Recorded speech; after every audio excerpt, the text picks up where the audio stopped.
Mbote na bandeko nyonso bokozwa occasion ya kotala biso lisusu na mokomwa lelo to pesi bino ba mbote belé ba bonne fête na bino ba bonne fête na biso poto comme déjà na suka année ba mbote belé to umeli to monani lisusu te lelo tozwi occasion to sola lisusu mwa mukie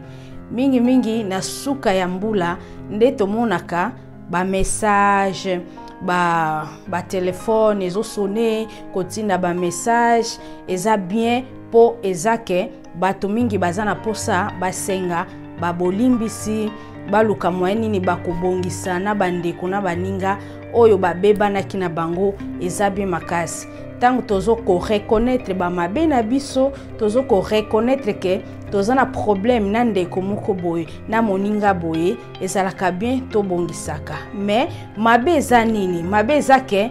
esala maka mingi kaka na suka ya mbula mabende yangwana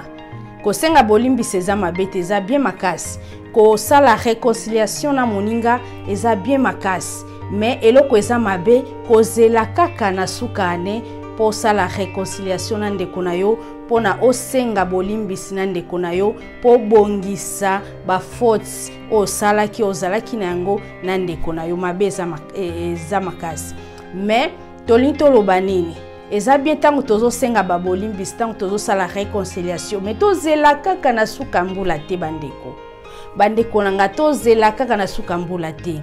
ekoki kosala make tango yozo zela na suka ane po senga ndeko ne bolimbisi po o arranger na ndeko ozaki na problème liwa pe ezali bandeko to bosana te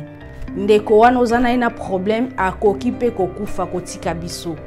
ou bien pe ke yonde okoki kokufa okoki kotika baninga est-ce que réconciliation ekosala malisusu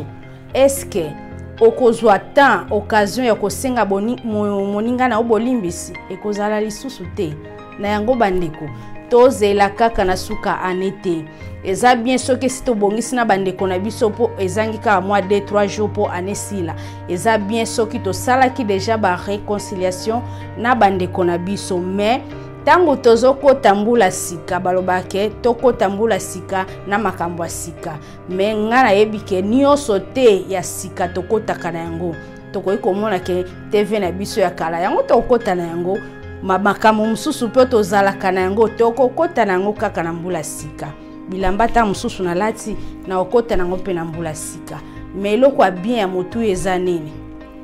tango tozo kotambula sika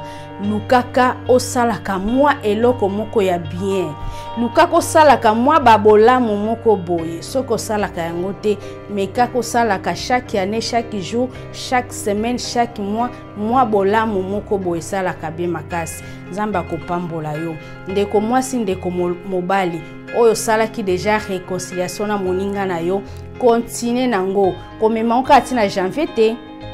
pour na février ozongela lisusu na mars bokangani susu benemi bokomi susu distance ekosala bien te tango bobongisi déjà bo continuer na yango tango tosengaki babolimbisi to continuer kozala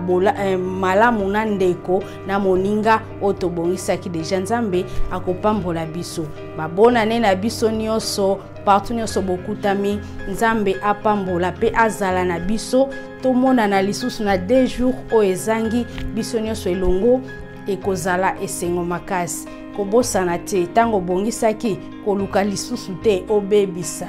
ekozala malamu te tobongisi déjà to continuer bongo nzambe akopambola biso tosalaka biloko eza malamu mingi totika mabe tosala bolamu merci pona lelo nzambe amona bino bonane na biso bonane merci.